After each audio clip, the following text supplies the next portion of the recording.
وكل بدعة ضلالة وكل ضلالة في النار. قال الله عز وجل في كلامه العزيز: أعوذ بالله السميع العليم من الشيطان الرجيم من همزه ونفخه ونفثه. بسم الله الرحمن الرحيم.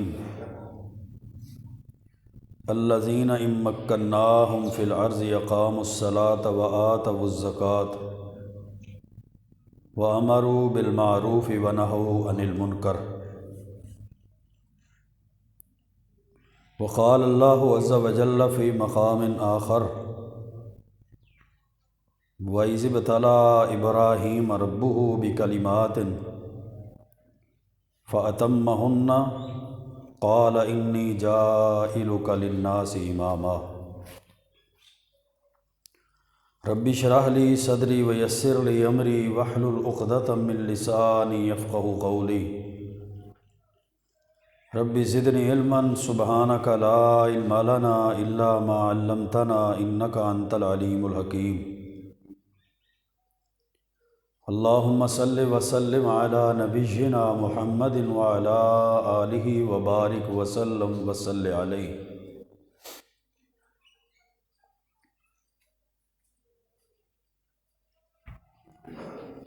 اللہ رب العزت نے انسانوں کو اپنی عبادت کے لیے پیدا کیا ہے، اور یہ تمام کی تمام مخلوقات اس کا خالق بھی اللہ ہے اور اس کا مالک بھی اللہ ہے. تصرف، تدبیر اور نظام صرف اللہ کی طرف ہے. کامیابی، رشد و ہدایت اور نجات کے لیے اللہ رب العزت نے شریعت کو نازل فرمایا ہے.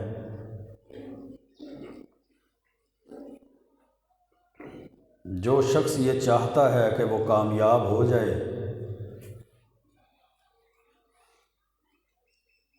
نجات پا جائے، اللہ کے غیظ غضب سے بچ جائے، اللہ کی رضامندی کے اندر داخل ہو جائے، وہ اپنے ہر معاملے میں اپنے انفرادی اور اجتماعی معاملات کے اندر شریعت کی پیروی کرے. شریعت کی پیروی کرنے والا شخص کبھی ناکام نہیں رہ سکتا. قرآن و سنت کے طریقے پر چلنے والا شخص کبھی نامراد نہیں رہ سکتا، اور شریعت کو چھوڑنے والا کبھی کامیاب نہیں ہو سکتا.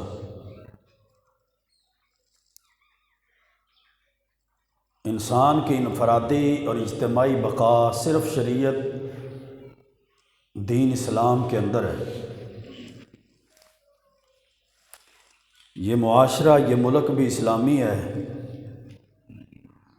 کلمے کی بنیاد پر اور لا الہ الا اللہ کے لیے حاصل کیا گیا ہے. اور جن بنیادوں پر ہم نے اور ہمارے بڑوں نے، ہمارے آباء و اجداد نے قربانیاں دے کر اس ملک کو حاصل کیا ہے، اس کا تقاضا بھی یہی ہے کہ اس میں لا الہ الا اللہ کا نفاذ ہوگا. اس میں دستور اور آئین قرآن و سنت کا ہوگا. یہ معاشرہ مسلمانوں کا معاشرہ ہے. یہ ملک مسلمانوں کا ملک ہے، اور یہ لوگ چونکہ مسلمان ہیں تو مسلمانوں کے اندر حاکم بھی وہی بن سکتا ہے جو شریعت کا پابند ہو، جو صحیح معنوں میں مسلمان اور مومن شخص ہو. اللہ کے قرآن نے اور محبوب پیغمبر علیہ الصلاۃ والسلام کی تعلیمات نے ایک مسلمان کی ہر موقع پر رہنمائی کی ہے، چاہے اس کے عقیدے اور نظریے کا مسئلہ ہو، چاہے اس کی عبادات اور عبادات کے طریقے کا مسئلہ ہو، چاہے اس کا کوئی انفرادی عمل ہو یا معاشرتی زندگی کے اندر رہتے ہوئے اجتماعی مسئلہ ہو، قرآن و سنت کی تعلیمات اور شریعت کسی بھی معاملے میں خاموش نہیں ہے۔ ہر موقع پر قرآن نے احکامات نازل فرمائے، ہر موقع اور محل کی مناسبت سے اور مد نظر رکھتے ہوئے محبوب پیغمبر علیہ الصلوۃ والسلام کی تعلیمات ہمارے لیے اسوہ حسنہ اور بہترین نمونے کی شکل میں موجود ہے۔ آئیے قرآن و سنت کا مطالعہ کرتے ہیں کہ مسلمان حکمران کی ذمہ داریاں کیا ہیں،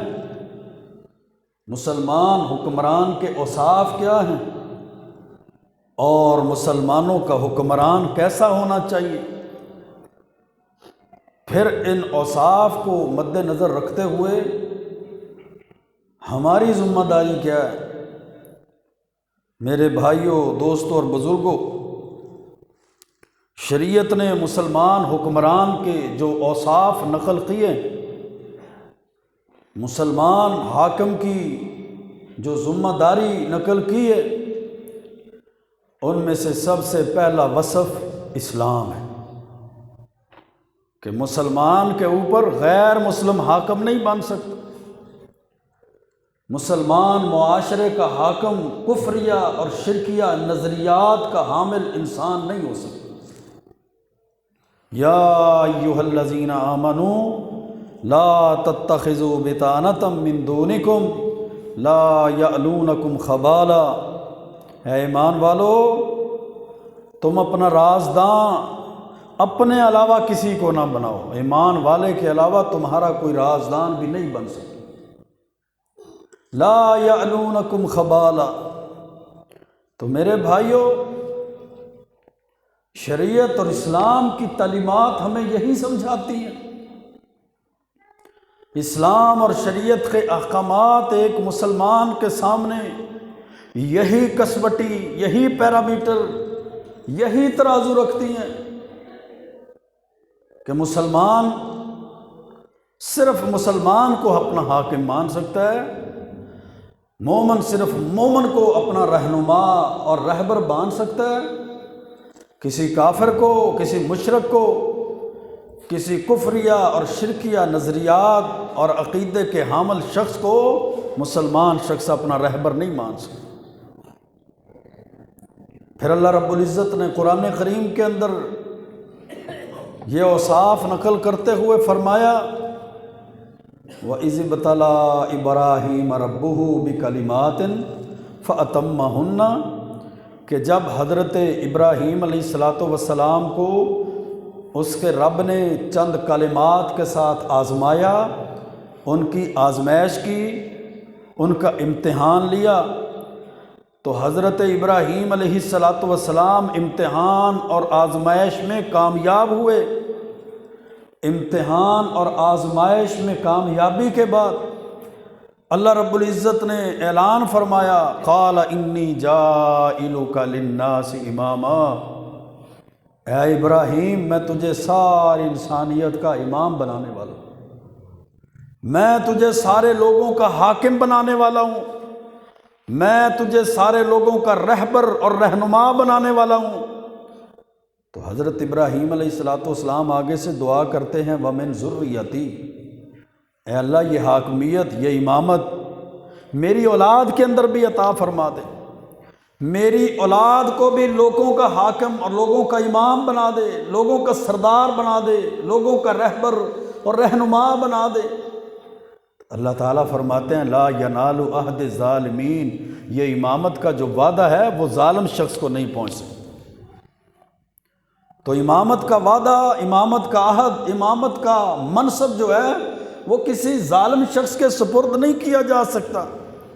امامت اور حاکمیت کے لیے، مسلمانوں کی حکمرانی کے لیے صالح اور نیک شخص ہونے کی اللہ رب العزت نے قرآن میں شرط لگائی کہ وہ صالح ہو، وہ نیک آدمی ہو۔ تو میرے بھائیوں، کیسے ہو سکتا ہے ایک شخص فرائض کی پابندی کرنے والا نہ ہو، ایک شخص نماز روزہ حج زکوٰۃ کی حفاظت کرنے والا، نگہبانی کرنے والا اور نگرانی کرنے والا نہ ہو، اور اس کو 22 کروڑ نمازیوں یا حاجیوں یا روزے داروں یا مسلمانوں کے اوپر حاکم بنا دیا جائے؟ اللہ کے قرآن کی نص کے خلاف ہے۔ قال لا ینال عہد الظالمین، مسلمانوں کی ذمہ داری صرف اس شخص کو پہنچتی ہے، اس شخص کو دی جاتی ہے جو ظالم نہ ہو بلکہ صالح اور نیک ہو، فرائض کی پابندی کرنے والا ہو، شریعت پر چلنے والا۔ لا ینال عہد الظالمین، اللہ رب العزت نے قرآن کریم کے اندر ارشاد فرمایا تھا نا، اللہ نے غلبہ تمہارا رکھا ہے، وَأَنْتُمُ الْأَعْلَوْنَ إِن كُنتُم مُؤْمِنِينَ، اگر تم مومن ہو۔ اگر انسان اپنے اندر ایمان کی دولت کو پیدا کر لے، اگر انسان ساری چیزوں کی بجائے اور ساری چیزوں سے سب سے زیادہ فکر اپنے ایمان کی کرنے والا ہو جائے، اس کے پاس مال اور دولت نہ ہو، اس کے پاس تعلقات نہ ہوں، لیکن اس کے پاس ایمان کی دولت موجود ہو، اللہ رب العزت ایمان کی دولت کی برکت کی وجہ سے، ایمان کی فراوانی کی وجہ سے، ایمان کی مضبوطی کی وجہ سے اس بندے کو حاکم بنا دیتا ہے، اس بندے کو اللہ امام مقرر کر دیتا ہے۔ اللہ رب العزت ایسے بندے کو دنیا کے اوپر غلبہ عطا فرما دیتا ہے۔ اللہ رب العزت نے قرآن کریم کے اندر ارشاد فرمایا، وَإِذَا جَاءَهُمْ أَمْرٌ مِّنَ الْأَمْنِ أَوِ الْخَوْفِ أَذَاعُوا بِهِ، اور جب ان کے پاس کوئی امن کا یا خوف کا معاملہ آتا ہے تو وہ اس کو پھیلا دیتے ہیں، اس کی تشہیر کر دیتے ہیں۔ وَلَوْ رُدُّوهُ إِلَى الرَّسُولِ وَإِلَىٰ أُولِي الْأَمْرِ مِنْهُمْ، اگر وہ اپنے اس معاملے کو اپنے رسول کی طرف لوٹا دیتے، اپنے اس امن اور خوف کے مسئلے کو اپنے محبوب پیغمبر کی طرف لوٹا دیتے، وَإِلَىٰ أُولِي الْأَمْرِ مِنْهُمْ، اور اپنے حاکموں کی طرف لوٹا دیتے، اپنے حاکم اور اولو الامر کی طرف لوٹا دیتے، لَعَلِمَهُ الَّذِينَ يَسْتَنبِطُونَهُ مِنْهُمْ، تو ضرور وہ جان لیتے کہ اللہ کے رسول اور ان کے حاکم جو دین کی تعلیم رکھتے ہیں، جو دین کا علم رکھتے ہیں، جو شریعت کے پابند بھی ہیں اور شریعت کا علم بھی رکھتے ہیں، وہ اس معاملے کو کس طرح حل کرتے ہیں۔ تو کیا معاملہ سمجھ آتا ہے میرے بھائیوں کہ مسلمانوں کے معاملات کی ذمہ داری اور مسلمانوں کے معاملات ایک دین کے علم اور دین کے عامل کے سپرد کیے جا سکتے ہیں۔ جو دین پر عمل کرنے والا نہیں ہے اور دین کا عالم نہیں ہے، جس کو قرآن و سنت کی تعلیمات کا پتہ نہیں ہے، اس کے سپرد اپنے مسلمانوں کے معاملات اور رعایا کے معاملات کو اس کے سپرد نہیں کیا جا سکتا۔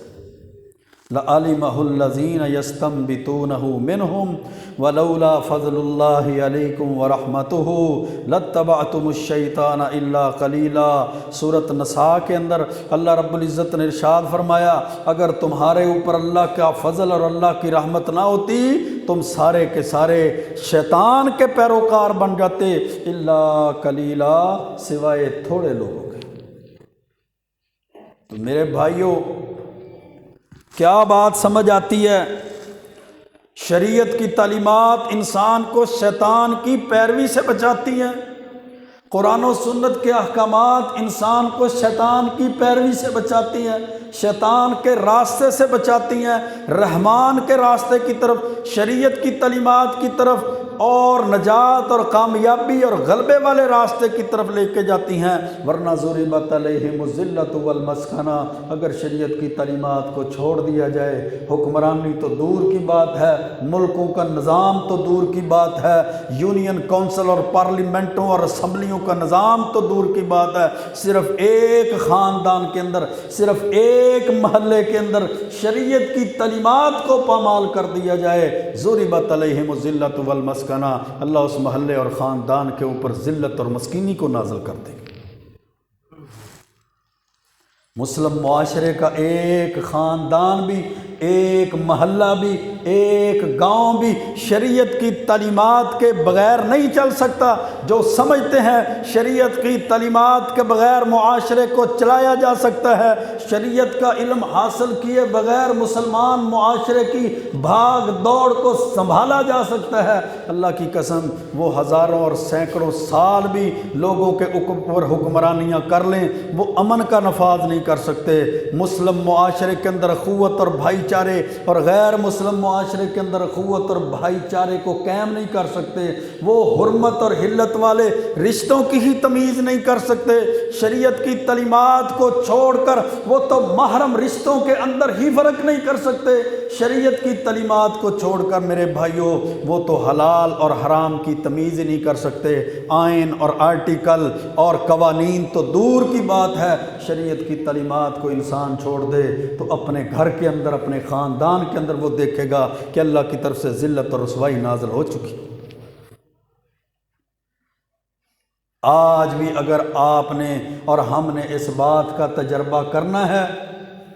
اس بات کا ایکسپیریمنٹ کرنا ہے، تو دیکھیں جن گھروں کے اندر شریعت کی تعلیمات ہیں، جن اداروں کے اندر قرآن و سنت کا نفاذ ہے، جن خاندانوں کے فیصلے شریعت اور سنت اور حدیث کے مطابق کیے جاتے ہیں، وہ خاندان، وہ گھر، وہ ادارے کس طرح اللہ کی رحمت کا مسکن بنے ہوئے ہیں، کس طرح اللہ کے فضل کا منبع بنے ہوئے ہیں۔ اور جن خاندانوں اور برادریوں کے اندر شریعت کی تعلیمات کو پامال کیا جاتا ہے، اپنی برادری کے رسم و رواج کو، اپنے آباء و اجداد کے دین کو، اپنے طور طریقے کو چلایا جاتا ہے، کس طرح ان کی عزتوں کو پامال کیا جاتا ہے، کس طرح ان میں لڑائی اور جھگڑے ہو کر امن اور سکون برباد ہو جاتا ہے، کس طرح ان خاندانوں اور برادریوں کے محرم رشتوں کی عزتوں کو پامال کیا جاتا ہے، کس طرح وہاں پر اللہ کے فضل اور خیر اور برکت کو ختم کر دیا جاتا ہے۔ وجہ کیا ہے کہ جہاں اللہ کے دین کا قانون ہوگا وہاں برکات نازل ہوگی۔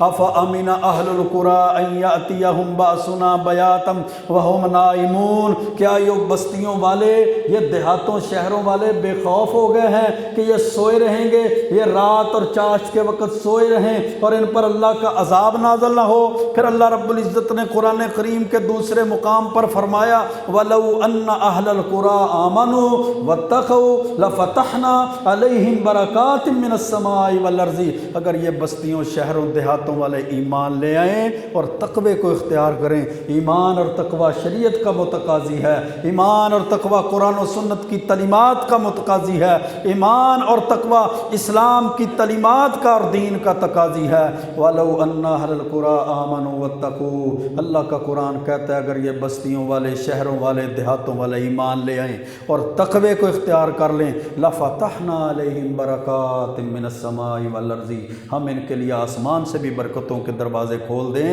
ہم ان کے لیے زمین سے بھی برکتوں کے دروازے کھول دیں۔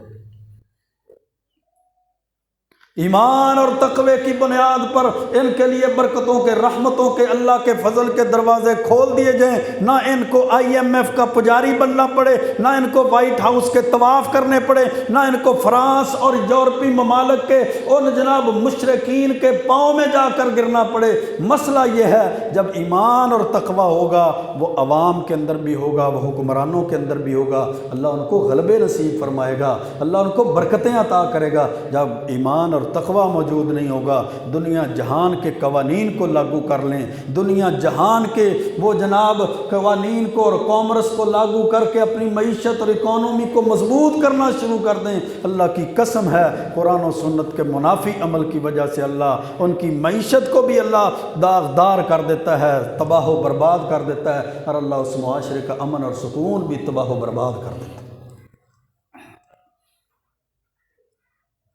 اللہ رب العزت نے ایسے تو نہیں سورۃ زمر کے اندر ارشاد فرما دیا قُلْ هَلْ يَسْتَوِي الَّذِينَ يَعْلَمُونَ وَالَّذِينَ لَا يَعْلَمُونَ، اے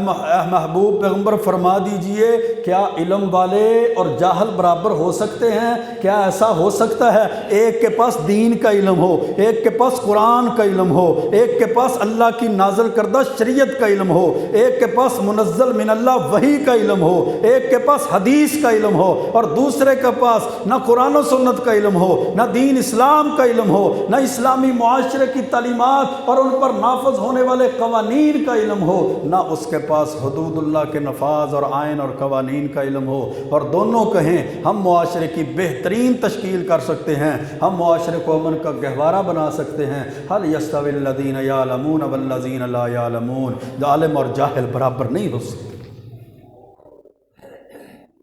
ہاں، ہمارے معاشرے کی نظر کچھ اور ہے، ہمارے معاشرے کے اندر جاہل سب سے بڑی کرسی کا مالک ہوتا ہے، اور ہمارے معاشرے میں عالم کی عزت 2 ٹکے کے ملازم کی جتنی ہے۔ یہ تو ہماری نظریں ہیں نا، یہ تو ہماری سوچ ہے، رب کے قرآن کی یہ سوچ نہیں ہے، اللہ کے محبوب پیغمبر علیہ السلام کی تعلیمات کی یہ سوچ نہیں ہے۔ اللہ کی قسم، وہ صحابہ کرام کے آپ دور کو دیکھیں، 22 لاکھ مربع میل کے حکمرانی ایک شخص کے پاس ہے، 30 لاکھ مربع میل کی حکمرانی ایک شخص کے پاس ہے، 20 سال تک ایک ہی شخص پوری امت مسلمہ کے تمام ریاستوں اور سلطنوں پر حکمرانی کرتا ہے، اور وہ کس یونیورسٹی اور کالج کے پڑھے ہوئے ہیں، کون سی اکنامکس کے وہ ماسٹر ہیں، کون کے وہ سافٹ ویئر اور ہارڈ ویئر کے انجینئر ہیں، صرف اور صرف اس یونیورسٹی کے فاضل شدہ ہیں، قرآن اور سنت کو جاننے والے ہیں، وہ قرآن اور سنت کی تعلیمات کرنے والے تھے۔ اللہ نے 22 لاکھ اور 30 لاکھ مربع میل کی حکمرانیاں اللہ نے ان کے قدموں میں ڈال دیں، اللہ نے ان کو ایسی ایسی صلاحیتیں عطا کر دیں، صرف دین کی وجہ سے، صرف اسلام کی وجہ سے، صرف شریعت کی وجہ سے۔ پھر وہ کہا کرتے تھے اعزنا اللہ بالاسلام، اللہ نے ہمیں اسلام کی وجہ سے عزتیں عطا کی، اللہ نے اسلام کی وجہ سے عزتیں عطا کی۔ وہ کیسر و کسریٰ جن کو اپنی ترقی پر، اپنی عقل و دانش پر، اپنی تہذیب پر، اپنے تمدن پر، اپنے افکار پر بڑا گمان تھا، بڑا مان تھا، بڑا فخر تھا، اللہ نے وہ کیسر و کسریٰ کی سلطنتیں بھی توڑ موڑ کر ان صحابہ کے قدموں میں ڈال دی۔ اللہ نے پھر اس فلسطین کو، بیت المقدس کو بھی آزاد کیا۔ بڑے بڑے راہب اور بڑے بڑے ان یہودیوں عیسائیوں کے عالم حضرت عمر فاروق رضی اللہ تعالیٰ عنہ کے راستے کو دیکھ رہے تھے، اور حضرت عمر فاروق رضی اللہ تعالیٰ عنہ فاتح بیت المقدس بن کر جب فلسطین کی سرزمین میں داخل ہوئے تو غلام سواری پر بیٹھا ہوا تھا، اور یہ 22 لاکھ مربع میل کا حکمران اس سواری کی لگام کو پکڑ کر داخل ہو رہا تھا، اور ان عیسائیوں یہودیوں کے بڑے بڑے پوپ اور پادری وہ تورات اور انجیل کو پکڑ کر وہ آنے والے حکمران کے اوصاف کو بھی دیکھ رہے تھے، اس کو پڑھ بھی رہے تھے، اور آنے والے حکمران کو بھی دیکھ رہے تھے۔ جب دیکھا نا حضرت عمر فاروق پیدل چل رہے ہیں اور غلام اسلم سواری کے اوپر سوار ہے، کہا ہم یہی چیز تو اپنی تورات انجیل میں پڑھ رہے تھے کہ آنے والا شخص مسلمانوں کا حکمران 22 لاکھ مربع میل پر اسلام کے جھنڈے کو گاڑنے والے کے اوصاف ہماری تورات انجیل نے جو لکھے ہوئے ہیں، وہ اوصاف آج حضرت عمر فاروق رضی اللہ تعالیٰ عنہ کی شخصیت میں پورے ہوتے ہوئے نظر آتے ہیں۔ اماں عائشہ صدیقہ نے فرمایا تھا نا، عمر تو جا رہا ہے بیت المقدس کی چابیاں لینے جا رہا ہے، بہترین لباس کو زب تین کر لے، زیب تن کر لے، بہترین لباس پہن لے، تو جناب وہ مسلمانوں کا حاکم ہے، 22 لاکھ مربع میل کی حکمرانی اللہ نے تجھے دی ہے، تو نے پیوند لگے ہوئے کپڑے پہنے ہوئے ہیں، تو نے پیوند لگے ہوئے اور جناب سلے ہوئے وہ قمیص اور لباس پہنا ہوا ہے۔ فرمایا ایسے ہی جاؤں گا۔ جب ایسے گیا تو اللہ رب العزت نے وہ اوصاف، وہ خوبیاں ان تورات اور انجیل کے پڑھنے والوں کے دلوں میں بھی ڈالی ہوئی تھیں اور ان کتابوں کے اندر بھی نازل کی ہوئی تھی۔ 4 انچ زمین کا مالک بن جائے، ایک یونین کونسل اس کے نیچے آ جائے، ایک میونسپل کمیٹی کا یہ چیئرمین بن جائے، اس کے آگے پیچھے جناب ڈاریں ہوتی ہیں، یہ فرعون اور ابو جہل بنا ہوتا ہے، یہ اپنے آپ کو حمان اور شداد بنا لیتا ہے، یہ جناب گاڑیوں کی لمبی لمبی لائنیں ہیں، کون ہے جی؟ یہ فلاں جناب MP کی ڈار چل رہی ہے، یہ فلاں بندے کا جناب قافلہ جا رہا ہے، یہ ہے کیا چیز؟ یہ سارے کا سارا بیت المال سے خرچ کرنے والا، یہ لوگوں کے مسلمانوں کے اوپر حکمرانی کرنے والا، یہ اللہ اور اس کے رسول کا باغی، نہ تعلیمات اس کے پاس اسلام کی ہیں، نہ احکامات اس کے پاس اسلام کے ہیں، نہ علم اس کے پاس قرآن و سنت کا ہے، اور دعویٰ اس کا کیا ہے؟ میں جناب پورے پورے اس ملک کے اندر، پورے معاشرے کے اندر میں حاکم اکیلا ہی کافی۔ اللہ رب العزت نے مسلمان حاکم کی یہ ذمہ داری لگائی ہے۔ مسلمان حاکم کے اوصاف کو بیان کرتے ہوئے فرمایا ہے، حضرت عبداللہ بن عمر رضی اللہ تعالیٰ عنہ فرماتے ہیں، اللہ کے رسول صلی اللہ علیہ وسلم کی حدیث ہے، لا یسترعی اللہ تبارک و تعالی عبدا رعیتا قلت او کثرت۔ اللہ کے رسول علیہ السلام فرماتے ہیں کہ اللہ تعالیٰ جس بندے کو بھی، جس شخص کو بھی کسی رعایا کے اوپر حاکم مقرر کرتا ہے، قلت او کثرت، وہ رعایا تھوڑی ہو یا زیادہ ہو، الا سأل اللہ تبارک و تعالی عنہا یوم القیامہ، اللہ اس حاکم سے اس کی رعایا کے متعلق قیامت کے دن ضرور پوچھے گا۔ ایک بندے پر حاکم ہے یا ہزار پر، لاکھوں پر ہے یا کروڑوں پر، اللہ اس سے اس کی رعایا کے بارے میں ضرور سوال کرے گا، اس کا حساب لیا جائے گا، اس کا محاسبہ کیا جائے گا۔ اقام فیہم امر اللہ تبارک و تعالی ام اضاعہ، اس سے پوچھا جائے گا کیا تو نے اللہ کے احکامات کو اس معاشرے کے اوپر لاگو کیا ہے یا ضائع کر دیا ہے، حتی یسألہ، یہاں تک کہ اس کے اہل و عیال کے بارے میں، اس کے خاندان کے بارے میں، اس کی فیملی کے بارے میں بھی اس سے سوال کیا جائے گا، تو اپنے خاندان کا بڑا تھا، سربراہ تھا، اپنے خاندان کے اوپر شریعت کا نفاذ کیا ہے یا نہیں کیا۔ آج ہم اپنے اپنے گریبانوں میں جھانک کر دیکھیں، ہمیں یورپ کے قوانین کا تو بڑا علم ہوتا ہے،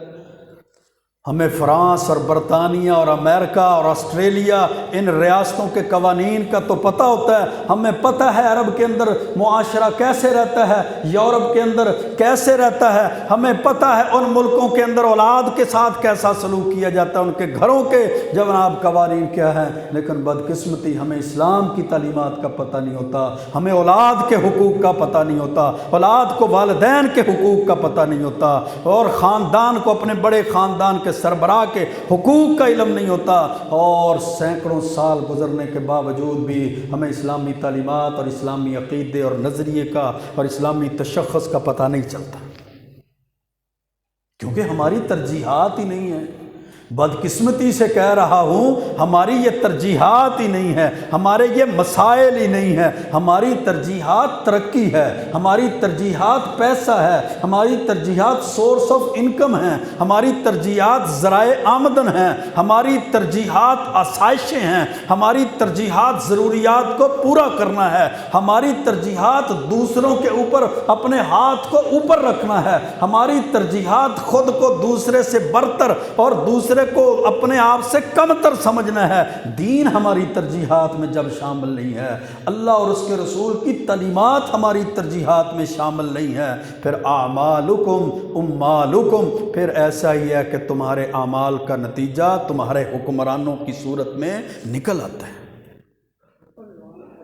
شریف بندے کو تو ہم ووٹ دینا پسند نہیں کرتے، شریف بندے کے ساتھ تو ہم جناب سلام لینا، گفتگو کرنا، اور نہیں جی نہیں انہوں تھانے کچہری سے جانتا ہی کوئی نہیں، یہ ہماری سیاست ہے تھانے اور کچہری والی، نہیں جی اس کے تو تعلقات ہی نہیں ہے، یہ کیسے کسی کی ضمانت کروائے گا، یہ کیسے کسی کا پرچہ خارج کروائے گا، یہ تو جناب اس کو تو پتہ ہی نہیں ہے، یہ تو نمازیں پڑھنے والا بندہ ہے، یہ تو جناب قرآن کی تلاوت کرتا ہے، میں نے سنا اس کو سورۃ فاتحہ بھی آتی ہے، سورۃ بقرہ بھی آتی ہے، میں نے سنا ہے اس کو تو آیت الکرسی بھی زبانی آتی ہے، پھر ایسے بندے کو کون جانتا ہے، کون مانتا ہے؟ پھر ہم سیاست کے اندر جب ہم نے اس کے تشخص کو، شخصیت کو داغدار کیا، پھر ہمارے اوپر اللہ نے ایسے حکمرانوں کو مسلط کر دیا جو ہم نے اپنی آنکھوں سے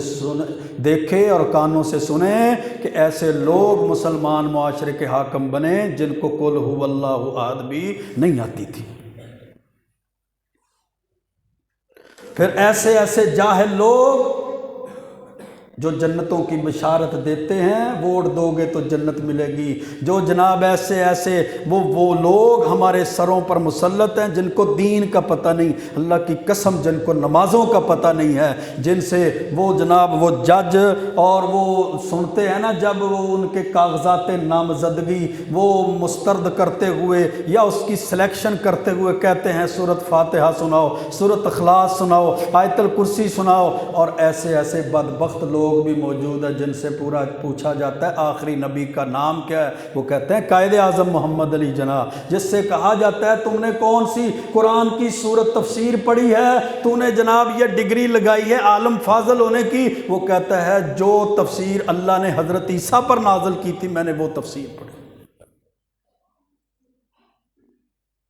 کیسی بدبختی ہے ہمارے معاشرے کی کہ علماء کے اوپر جاہلوں کو مسلط کر دیا جائے، نمازیوں کے اوپر بے نمازی لوگوں کو مسلط کر دیا جائے، توحید پرستوں کے اوپر مشرکوں کو مسلط کر دیا جائے، اسلام اور ایمان کے دل دادا لوگوں پر کفریہ نظریات حامل شخص کو مسلط کر دیا جائے۔ اللہ کے رسول صلی اللہ علیہ وسلم نے فرمایا تھا کہ کوئی بھی شخص جو ہے وہ مسلمانوں کے اوپر جب حاکم مقرر کیا جاتا ہے، اس کی رعیت میں رعایا دی جاتی ہے، تو اس کا یہ کام ہو کہ وہ ساری زندگی اللہ کے قوانین کی بالادستی کے لیے کام کرے۔ اللہ کے رسول صلی اللہ علیہ وسلم کی سیرت کا آپ مطالعہ کریں میرے بھائیوں، آپ کی ساری زندگی اللہ کے قوانین کی بالادستی میں گزری ہے۔ جو حکم اللہ نے نازل فرمایا وہی ارشاد آپ نے لوگوں کو دے دیا، کوئی بات، کوئی حکم، کوئی فیصلہ اللہ کی مرضی کے بغیر نہیں ہوتا تھا، حتیٰ کہ اللہ رب العزت نے قرآن میں یہ آیت نازل فرما دی وَمَا يَنْطِقُ عَنِ الْهَوَىٰ إِنْ هُوَ إِلَّا وَحْيٌ يُوحَىٰ۔ اللہ کے رسول علیہ السلام کا دین کی معاملے میں، دین کے مسئلے میں بولنا یہ اللہ کی وحی کے ذریعے کے تابع ہے۔ آپ کی زبان اس وقت حرکت کرتی ہے جب اللہ کی وحی نازل ہوتی ہے۔ ابن ماجہ کے اندر حدیث ہے، اللہ کے رسول علیہ السلام نے فرمایا وَمَا لَمْ تَحْكُمْ أَئِمَّتُهُمْ بِكِتَابِ اللَّهِ وَيَتَخَيَّرُوا مِمَّا أَنزَلَ اللَّهُ، جب مسلمان حاکم اللہ کے نازل کردہ شریعت کا نفاذ نہیں کریں گے، قرآن اور سنت کے آئین اور نفاذ کو، قوانین کو لاگو نہیں کریں گے اور اس کو پسند بھی نہیں کریں گے، إِلَّا جَعَلَ اللَّهُ بَأْسَهُمْ بَيْنَهُمْ، تو اللہ تعالیٰ ان کو آپس میں لڑا دے گا، یہ آپس میں اختلاف انتشار کا شکار ہو جائیں گے، یہ کافروں یہودیوں سے لڑنے کی بجائے آپس میں ہی لڑتے رہیں گے۔ آج لڑائیاں نہیں ہیں،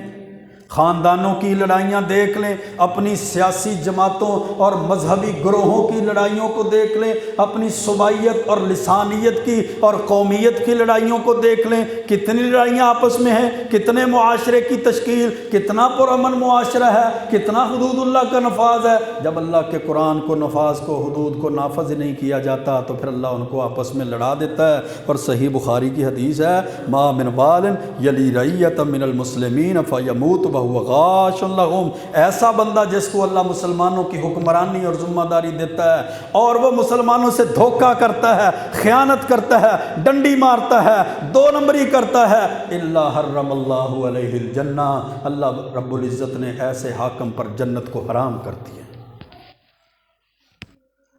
حضرت ماقل بن یسار رضی اللہ تعالیٰ عنہ فرماتے ہیں کہ اللہ کے رسول صلی اللہ علیہ وسلم نے فرمایا، مسند احمد کی روایت ہے کہ جو بندہ کسی کے اوپر حاکم بنا، اس کی رعیت ہوئی، فغشہا فہو فی النار، اور اس نے اس سے دھوکہ کیا، اس نے اس کے حق کو پورا نہ کیا، فہو فی النار، ایسا حکمران جہنم کی آگ میں داخل ہوگا، ایسا حکمران جہنم کی آگ میں داخل ہوگا۔ اسی لیے تو ابو داؤد ترمذی کی حدیث ہے نا، من ولی فقط ذبح بغیر سکین، جس کو والی بنا دیا گیا، جس کو چودھری بنا دیا گیا، جس کو چیئرمین بنا دیا گیا، جس کو نمبردار بنا دیا گیا، جس کو جناب کسی کے اوپر حاکم مقرر کر دیا گیا، جس کو کسی کے اوپر کوئی ذمہ داری دے دی گئی، من ولی فقط ذبح بغیر سکین، اس پر تو اتنی ذمہ داریاں آ گئی جس طرح وہ بغیر چھری کے ذبح کر دیا گیا۔ اس کے ہر مسئلے کا قیامت کے دن اس سے سوال ہوگا۔ تیری رعیت میں لوگ بھوکے مرتے تھے، تیری رعیت میں لوگوں کے لڑائی جھگڑے تھے، تیری رعیت کے اندر یہ ظلم ہوتا تھا، تیری حکمرانی کے اندر یہ معاملات تھے۔ اسی لیے تو حضرت عمر بن خطاب اسوہ حسنہ چھوڑ گئے ہیں، بہترین نمونہ مسلمان حکمرانوں کا۔ ہماری بدبختی ہے نا، ووٹ ابو جہل جیسے لوگوں کو دیتے ہیں اور اعلان کرتے ہیں یا اللہ حکمران ابو عمر بن خطاب جیسا عطا فرما دے۔ ابو جہل کو ووٹ دے کر عمر بن خطاب جیسے لوگوں کو حکمران نہیں بنایا جا سکتا۔ وہ عمر بن خطاب جو کہا کرتے تھے اگر دریائے دجلہ فرات کے کنارے ایک کتا بھی پیاسا مر گیا تو عمر سے سوال ہوگا۔ لوگ خوش تھے ان کی رعیت میں، ان کی جناب خلافت کے اندر، لیکن وہ کہتے تھے مجھے اس خلافت کے بدلے میں کچھ نہیں چاہیے، اللہ سودا برابر برابر کر دے تو میں اللہ پر راضی ہوں، نہ اس سے میرا حساب لیا جائے نہ اس کے بدلے میں مجھے کچھ دیا جائے، میں پھر بھی یہ راضی ہوں اللہ پر۔ یہ کوئی چھوٹا سا مسئلہ ہے؟ 4 ملازم ہو تو ان پہ ہم پہ انصاف نہیں ہوتا، 4 نوکر اللہ دے دے ہمیں نوکروں کے اوپر بٹھا دے، ہم سے تو ان پہ عدل اور انصاف نہیں ہوتا۔ اللہ کے رسول علیہ الصلوۃ والسلام نے فرمایا تھا من استری رعیۃ فلم یحتم ہو بنصیحۃ لم یجد ریح الجنہ، اللہ جس کو حاکم بناتا ہے فلم یحتہم بنصیحۃ، وہ ان کی خیر خواہی نہیں کرتا، قیامت کا دن آئے گا وہ جنت کی خوشبو بھی نہیں پائے گا، وریحھا یوجد من مسیرۃ 100 عام، حالانکہ جنت کی خوشبو 100 سال کی مسافت تک بھی جائے گی۔ عمر بن مرہ فرماتے ہیں، جامع ترمذی کی حدیث ہے، کہا حضرت امیر معاویہ رضی اللہ تعالیٰ عنہ کو فرمایا میں نے اللہ کے رسول صلی اللہ علیہ وسلم سے سنا تھا فرماتے ہوئے ما من امام یغلق بابہ دون ذوی الحاجہ، جو حاکم جو خلیفہ اپنی رعیت کے لیے اپنے دروازوں کو بند کر دیتا ہے، ان کی ضرورت کو پورا نہیں کرتا، ان کی حاجت کو ان کی تکلیف کو دور نہیں کرتا، اغلق اللہ ابواب السماء دون خلتہ وحاجتہ مسک و سکنتہ، اللہ تعالیٰ اس حاکم پر اپنے آسمان کے دروازوں کو بند کر لیتا ہے، اللہ اس کی ضرورت حاجت کو کبھی پورا نہیں کرے گا۔ فجعل معاویہ رجلا لا حوائج الناس، حدیث کے الفاظ ہے جب حضرت امیر معاویہ رضی اللہ تعالیٰ عنہ نے یہ حدیث کو سنا نا، انہوں نے ایک مقرر شخص کو کر دیا اپنے دربان پر، تو فقط تیری ڈیوٹی یہ ہے کوئی بھی سائل ہو، کوئی بھی ضرورت مند ہو، کوئی بھی حاجت والا اس کو لے کر میرے پاس آنا ہے اور اس کی حاجت اور ضرورت کو پورا کرنا ہے۔ یہاں عدل و انصاف کیا ہے؟ اللہ کا قرآن تو حکم دیتا ہے ان اللہ یامرکم ان تؤدوا الامانات الی اہلہا واذا حکمتم بین الناس ان تحکموا بالعدل، بے شک اللہ تعالیٰ تمہیں حکم دیتا ہے کہ تم امانات کو ان کے اہل کے سپرد کرو، اور جب تم لوگوں کے درمیان فیصلے کرو تو فیصلے بھی عدل انصاف سے کرو۔ صحیح بخاری کی حدیث ہے، اللہ کے رسول علیہ السلام نے فرمایا تھا انما اہلک، صرف اور صرف تم سے پہلے لوگ قبلکم انہم کانوا، اس لیے ہلاک ہو گئے جب ان میں کوئی بڑا بندہ چوری کرتا، قانون کو توڑتا تو اس کو عزتیں دیتے، چھوڑ دیتے، اور جب کوئی کمزور بندہ چوری کرتا، قوانین کو توڑتا تو اس پر اللہ کی حدوں کو نافذ کر دیتے، اس پر قانون کو لاگو کر دیتے۔ ایسے نہیں اللہ نے فرما دیا تھا، صحیح بخاری کی حدیث ہے، اللہ کے پیارے پیغمبر نے بشارت دے دی 7 بندوں کو قیامت کے دن اللہ کے عرش کا سایہ ملے گا، جب کوئی سایہ اللہ کے مہیا کردہ سائے کے علاوہ نہیں ہوگا۔ ان میں سے ایک بندہ الامام العادل، ایک وہ بندہ ہے جو عدل کرنے والا حکمران ہو، عدل کرنے والا، انصاف کرنے والا حاکم۔ مسلمان کی ذمہ داری عدل و انصاف کی ہوتی ہے میرے بھائیوں، مسلمان حاکم کی ذمہ داری شریعت کے نفاذ کی ہے، مسلمان حاکم کی ذمہ داری حدود اللہ کے نفاذ کی ہے، مسلمان حاکم کی ذمہ داری دین کے تحفظ کی ہے۔ فاحکم بینہم بما انزل اللہ، اللہ کی نازل کردہ شریعت کے مطابق فیصلے کریں۔ ومن لم یحکم بما انزل اللہ فاولئک هم الکافرون، اگر یہ قرآن و سنت کے مطابق فیصلے نہیں کرتے فاولئک هم الکافرون، یہ تو کافر ہیں۔ ملک کی حفاظت، دیار اسلام کا دفاع، یہ مسلمان حاکم کی ذمہ داری ہے۔ وقاتل المشرکین کافۃ کما یقاتلونکم کافہ، اور مشرکوں سے اس طرح مل کر کٹھے ہو کر لڑو جس طرح وہ تمہارے خلاف لڑتے ہیں۔ یہ مسلمان حاکموں کی ذمہ داری ہے، لیکن مسئلہ ہمارے رویوں کا بھی ہے، مسئلہ ہماری ترجیحات کا بھی ہے، مسئلہ ہماری تعلیمات کا بھی ہے۔ ہمارے رویے، ہماری ترجیحات، ہماری تعلیمات دین سے دور ہیں۔ ہم ان لوگوں کی خاطر اپنی رشتہ داریوں کو توڑنا پسند کر لیتے ہیں، اپنے جناب محرم رشتوں سے کنارہ کشی اختیار کرنا پسند کر لیتے ہیں، لیکن ہم ان لوگوں کی خاطر اپنے آپ کو اسلام، تعلیمات، دین، شریعت، قرآن و سنت کے مطابق چلانا نہیں پسند کرتے۔ آئیے میرے بھائیوں، اپنے رویوں میں تبدیلی لاتے ہیں، اپنے معاملات کو درست کرتے ہیں، اپنی تعلیمات کو، اپنے مسئلوں کو قرآن و سنت سے رہنمائی لے کر قرآن قرآن و سنت کی طرف رجوع کرتے ہوئے اپنا ہر معاملہ قرآن و سنت کے مطابق گزارتے ہیں، یقیناً وہ لوگ بھی کامیاب اور شخص بھی کامیاب ہے۔ من یطع اللہ ورسولہ فقد رشد واہتدی، جس نے قرآن و سنت کی پیروی کر لی اور وہ شخص ناکام، برباد، ہلاک ہو گیا۔ وَمَن يَعْصِ اللَّهَ وَرَسُولَهُ فَقَدْ ضَلَّ وَغَوَىٰ، جس نے اللہ اور اس کے رسول کی نافرمانی کر لی۔ اللہ سے دعا ہے اللہ ہمیں صحیح معنوں میں قرآن و سنت کی تعلیمات پر چلنے والا، قرآن و سنت کے راستے پر چلنے والا بنا دے۔ وَأَقُولُ قَوْلِي هَٰذَا أَسْتَغْفِرُ اللَّهَ لِي وَلَكُمْ وَلِسَائِرِ الْمُسْلِمِينَ۔